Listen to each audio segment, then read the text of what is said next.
Nah, kalau misalnya kita tadi bercerita mengenai sejarah kimia pada zaman purba, nah sekarang kita bahas sesuatu yang mungkin tertera dalam literatur-literatur karena memang kalau misalnya kita berbicara zaman purba itu kan kita tidak tahu waktu kehidupan saat itu mungkin bagaimana, apakah memang benar adanya atau tidak gitu kan, kita gak tahu gitu karena kita kan gak ada pada saat itu. Nah, sekarang kalau misalnya pada literatur yang tersedia, sejarah ilmu kimia itu pertama kali sebenarnya gini, eh, bagaimana rahasia materi dijelaskan. Kalau tadi kan memang kita itu bahasnya itu tentang perubahan dari suatu materi.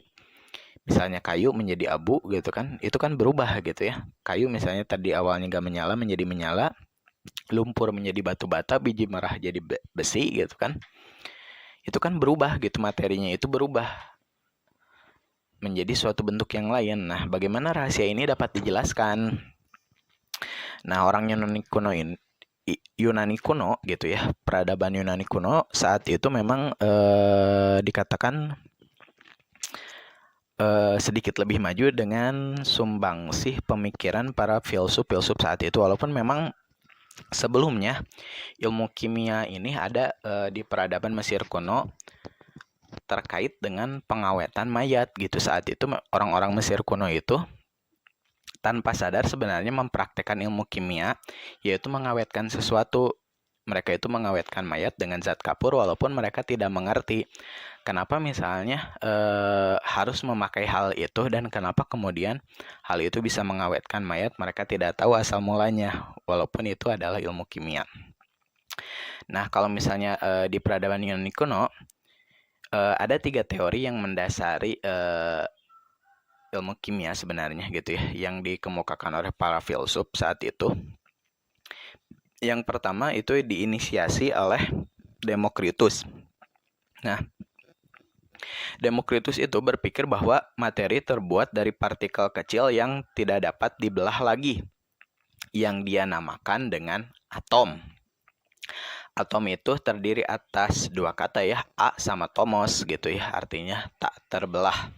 Kalau misalnya kita belah sesuatu gitu ya, maka pembelahan itu pasti akan berhenti entah di mana gitu ya. Pasti ada sesuatu yang kemudian tidak dapat dibelah lagi gitu ya.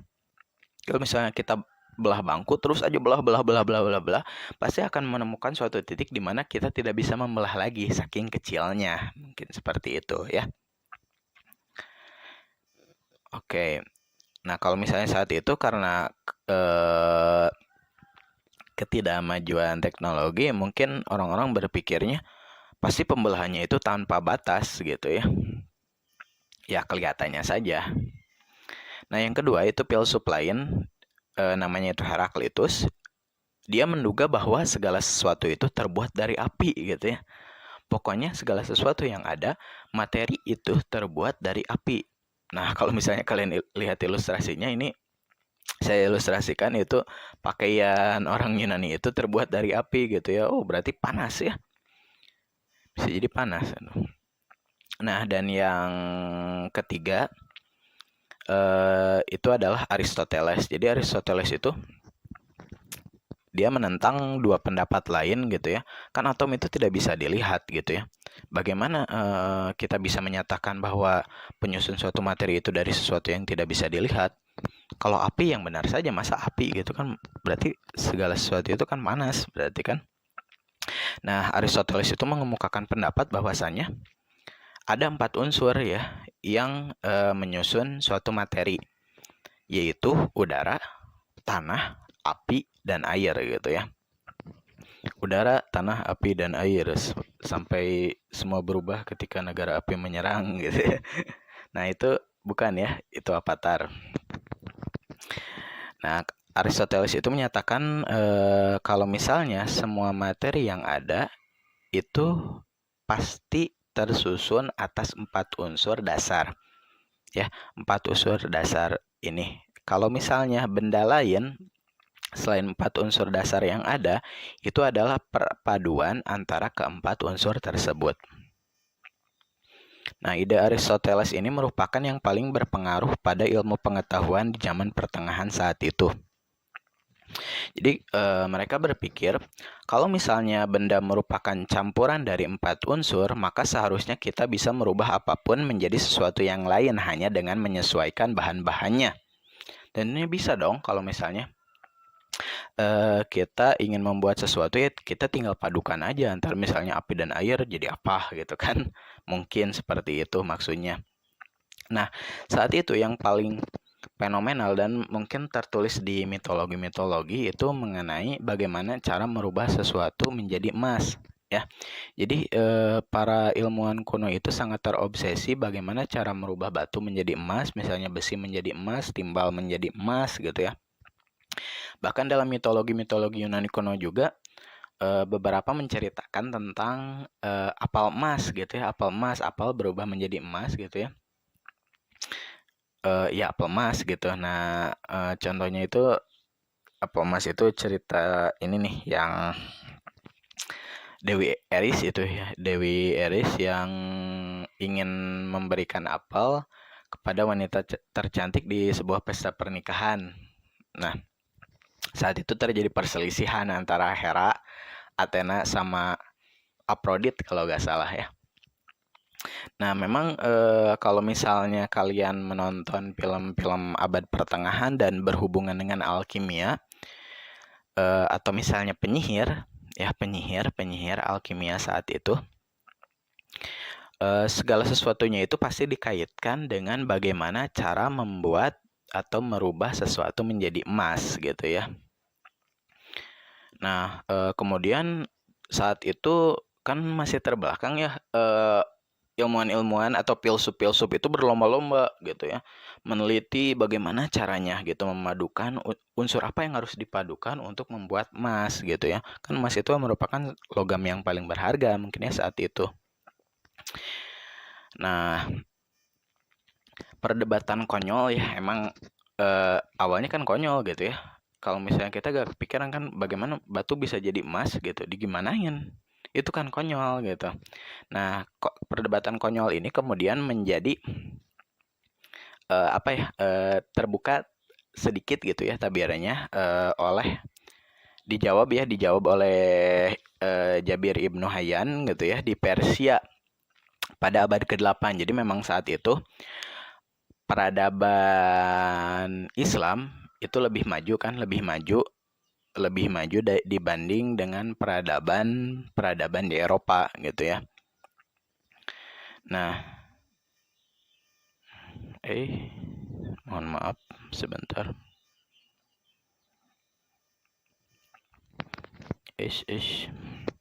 Oke. Nah, beliau Jabir Ibnu Hayyan ini menciptakan segala macam peralatan lab dan prosedur berguna yang kemudian ditemukanlah alkimia. Sebenarnya bukan Ibnu Hayyan saja ya, Arozi pada abad ke-10 juga sangat berpengaruh terhadap perkembangan ilmu kimia. Namun orang-orang tahunya itu yang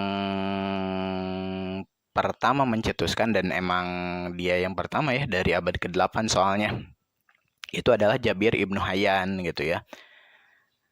Nah, dia itu menemukan alkimia. Alkimia itu apa? Alkimia itu berarti perubahan materi.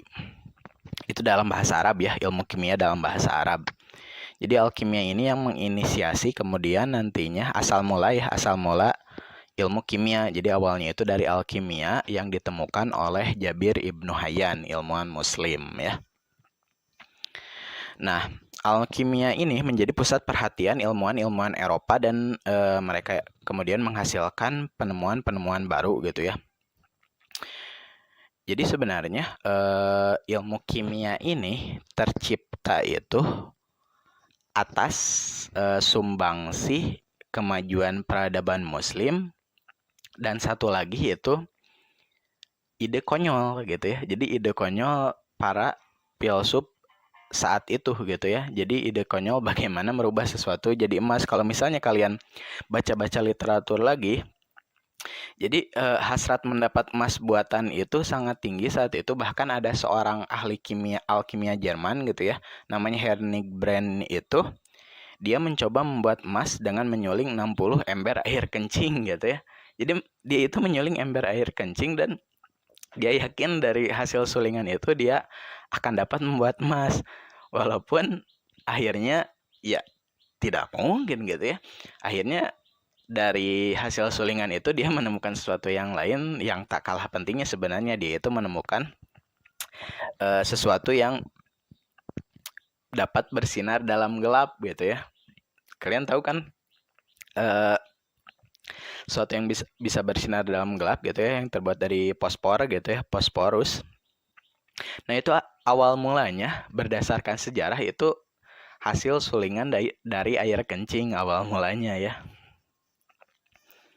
Nah, ilmuwan Eropa yang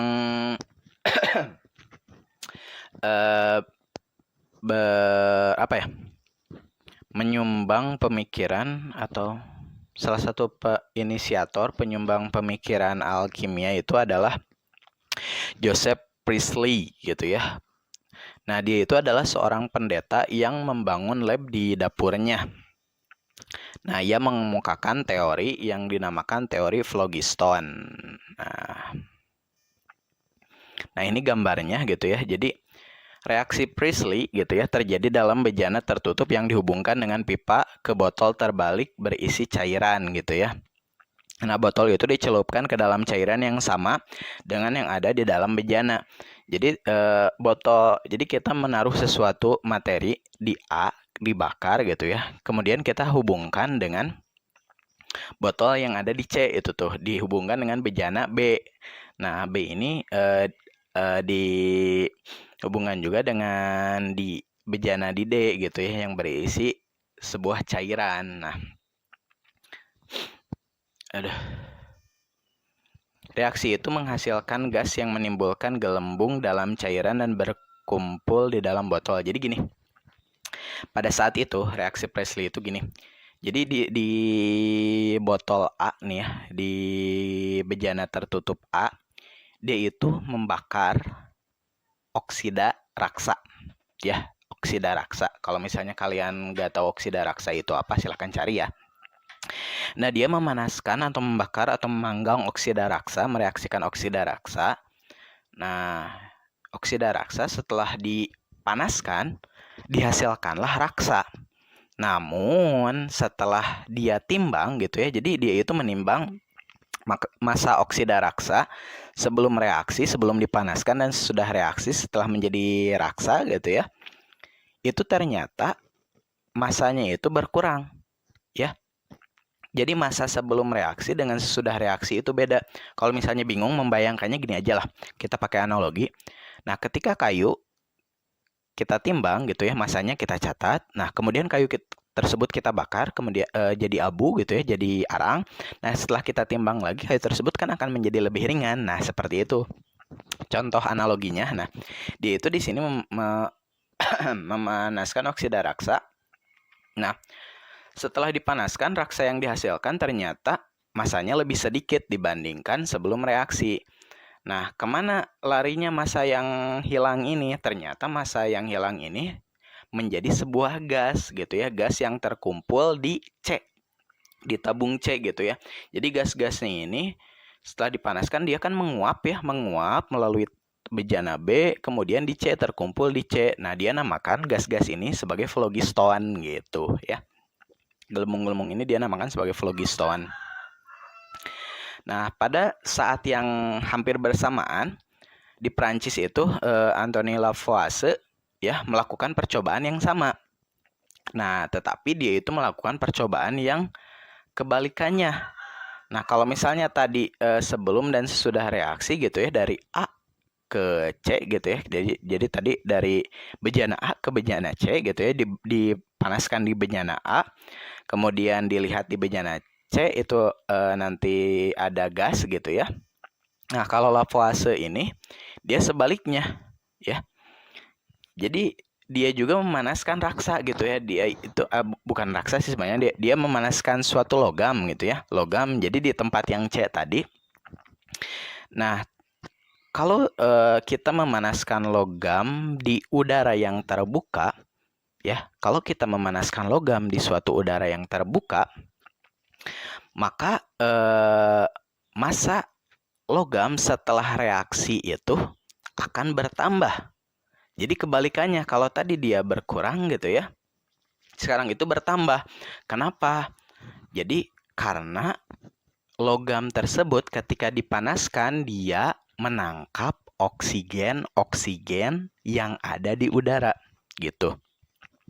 Nah, jadi dari hasil percobaannya, jadi kalau misalnya kalian masih bingung ini percobaannya bagaimana, nanti kita bahas lebih lengkap di reaksi reduksi sama oksidasi ya. Intinya gini, sebelum dan sesudah reaksinya, kalau misalnya pas Priestley itu sebelum sama sudah reaksinya masanya lebih kecil, nah Lavoisier ini melakukan percobaan yang kebalikannya. Nah, dari hasil percobaannya ini Lavoisier mengemukakan hukum kekekalan massa, yaitu massa zat sebelum dan sesudah reaksi itu adalah sama. Nah, kalau tadi di percobaan kan lebih ringan, Pak.